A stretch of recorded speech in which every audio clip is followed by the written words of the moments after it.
Bismillahirrahmanirrahim. Assalamualaikum warahmatullahi wabarakatuh. Berjumpa lagi ya dengan saya Yesi Maulidia dari Institut Agama Islam Negeri Jember. Nah, sebelumnya kita sudah pernah bertemu ya di minggu yang lalu ataupun di slide-slide yang sebelumnya. Namun di per setiap slide atau per PowerPoint pembahasan kita berbeda-beda. Yang mana untuk poin yang sebelumnya kita membahas tentang pelestarian lingkungan. Nah, sebelum kita memasuki pelajaran atau memasuki materi yang mana kita akan membahas tentang limbah dan daur ulang limbah. Sebelum kita memasuki pada materi, alangkah baiknya kita berdoa terlebih dahulu agar supaya ilmu yang kita dapat atau ilmu yang kita pelajari dapat bermanfaat dan berguna bagi kita semua. Berdoa dimulai.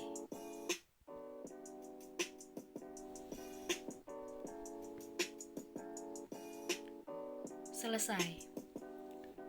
Nah, untuk memasuki materi, pertemuan kali ini kita akan belajar tentang bab dari perubahan lingkungan yang terakhir, yang mana PowerPoint ini PowerPoint yang terakhir, yang mana PowerPoint terakhir di sini terdapat materi limbah dan daur ulang limbah. Di sana limbah dan daur ulang limbah. Next dulu ya. Nah, di sini ada limbah dan daur ulang limbah. Banyak aktivitas yang dilakukan manusia dalam kehidupan sehari-hari menghasilkan limbah yang cukup memprihatinkan. Ya kan? Apa yang dimaksud dengan limbah?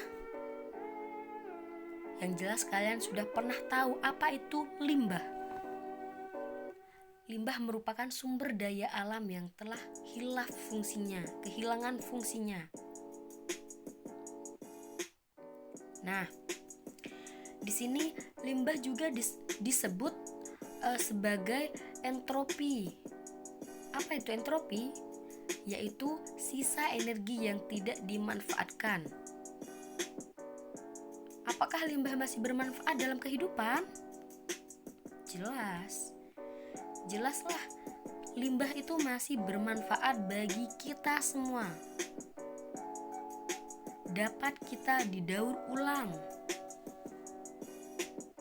Ya kan? Tentunya bagi kita tidak asing mendengar daur ulang limbah. Entah itu botol plastik, entah itu kain. Ya kan? Next. Nah, di sini ada poin penting yang mana harus kita perhatikan. Jenis-jenis limbah. Nah, limbah tidak hanya dihasilkan oleh kegiatan-kegiatan skala besar seperti industri tekstil dan industri kayu lapis. Terus juga dihasilkan oleh kegiatan sehari-hari seperti makanan minuman kita, terus mencuci, ya kan? Dari kegiatan-kegiatan tersebut tentu dihasilkan limbah dengan jenis yang berbeda, yang bermacam-macam. Ya kan? Saat kita menyuci pakaian, otomatis kita menggunakan deterjen, yang mana bungkus deterjen adalah sampah yang termasuk di dalam jenis-jenis limbah. ya kan? Nah, di sini berdasarkan jenis senyawa limbah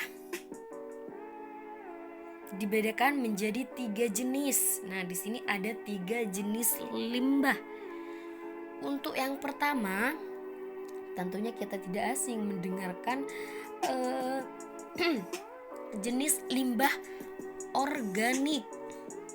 Apa itu jenis limbah organik? Nah, limbah organik ialah limbah yang dapat mengalami proses penguraian secara alami. Contohnya, ya ini, saya sudah menampilkan gambar yang mana sangat jelas, yaitu sisa-sisa tumbuhan, ya kan? Seperti sayur mayur, itu adalah termasuk jenis di limbah organik. Sisa-sisa makanan atau sisa-sisa tumbuhan. Next. Nah, di sini sudah dijelaskan bahwa jenis-jenis limbah dibedakan menjadi 3 macam jenis. Untuk yang pertama, yang tadi kita membahas tentang limbah organik atau sisa makanan atau tumbuhan. Nah, selanjutnya poin yang kedua, kita membahas tentang limbah anorganik. Pastinya kalian sudah sangat tahu apa itu limbah anorganik. Limbah anorganik ini adalah limbah botol plastik atau botol-botol kaleng, yang mana kalian dapat bisa menanggulangi atau mendaur ulang tentang sampah atau limbah anorganik, yang mana biasanya kita manusia sekreatif mungkin untuk mendaur ulang sampah atau limbah anorganik menjadi kerajinan tangan kita, ya kan? Limbah anorganik ini adalah limbah yang berasal dari sumber daya alam yang tidak terbarui dengan sulit diuraikan secara alami oleh mikroorganisme. Seperti contoh minyak bumi, plastik, kaleng, dan botol, itu adalah semacam jenis limbah anorganik. Yang tadi berbicara tentang limbah organik, yaitu adalah sisa tumbuhan atau makanan. Dan sekarang ada limbah anorganik, yang mana terdapat botol plastik, kaleng-kaleng itu ya.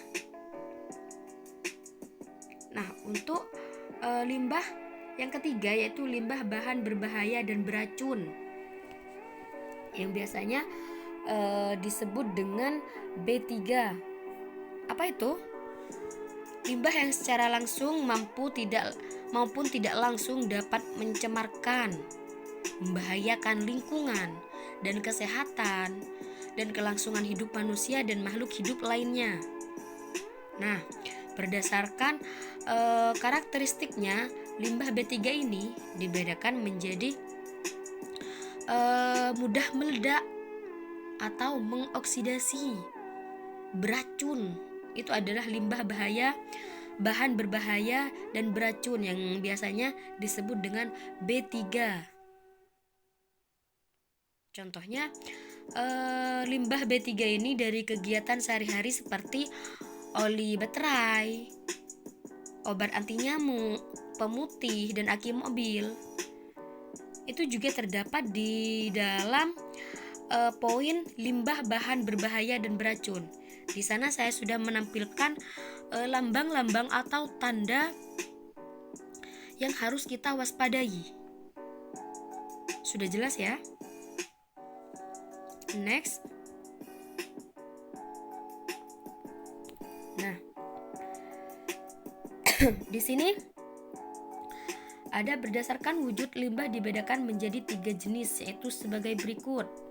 Nah, limbah juga dibedakan dong menjadi beberapa jenis, yang mana di sini terbagi menjadi 3. yaitu limbah padat.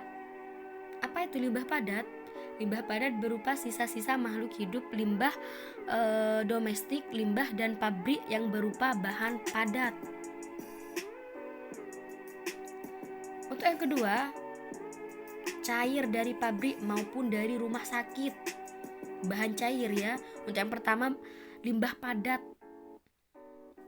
Nah, terus di sini ada poin yang ketiga yang mana limbah gas. Limbah gas dapat berasal dari asap kendaraan bermotor atau debu asap pabrik, ya kan? Next. Nah, di sini ada poin kedua yaitu daur ulang limbah. Daur ulang limbah organik.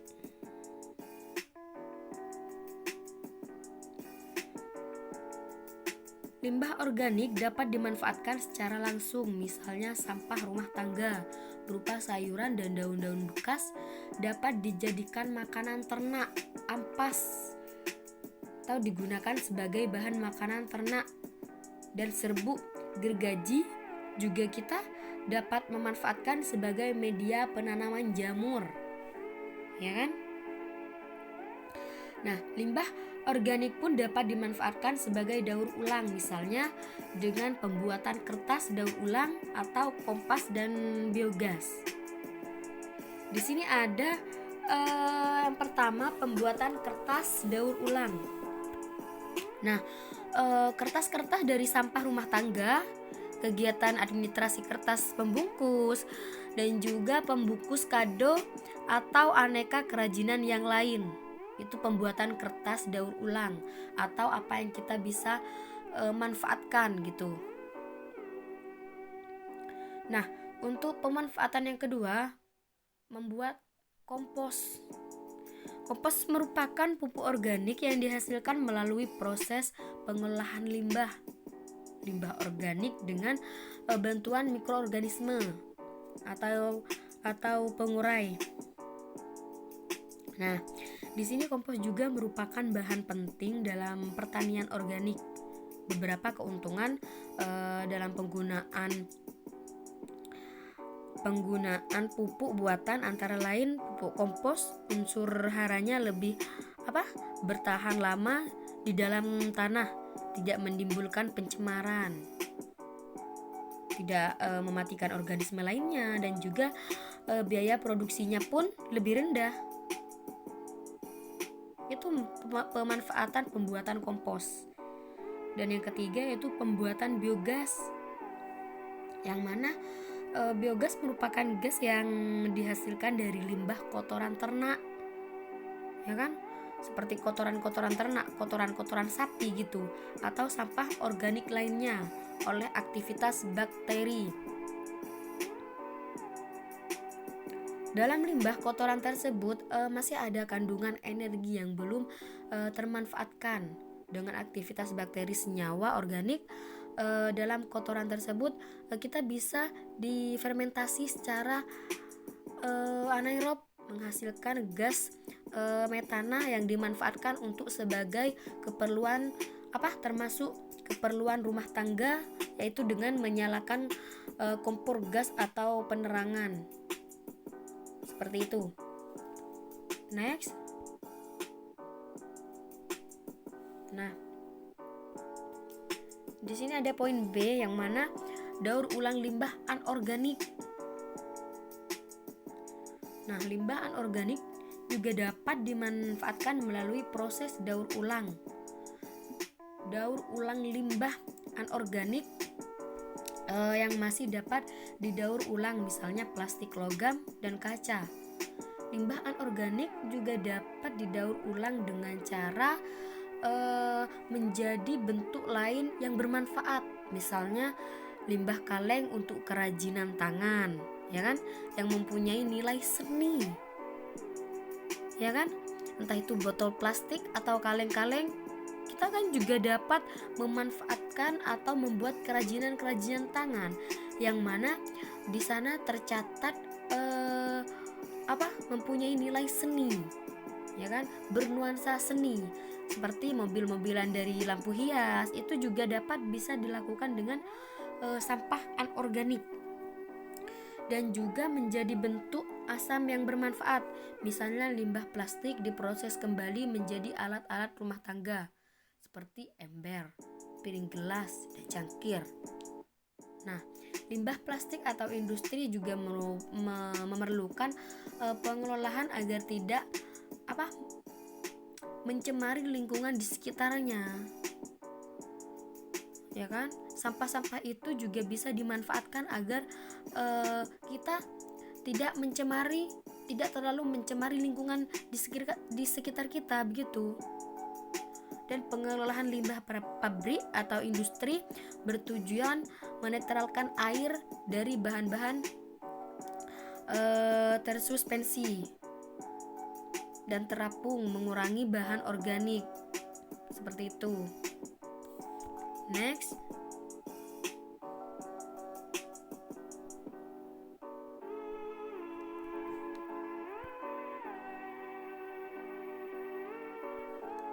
untuk slide selanjutnya yaitu terima kasih. Nah,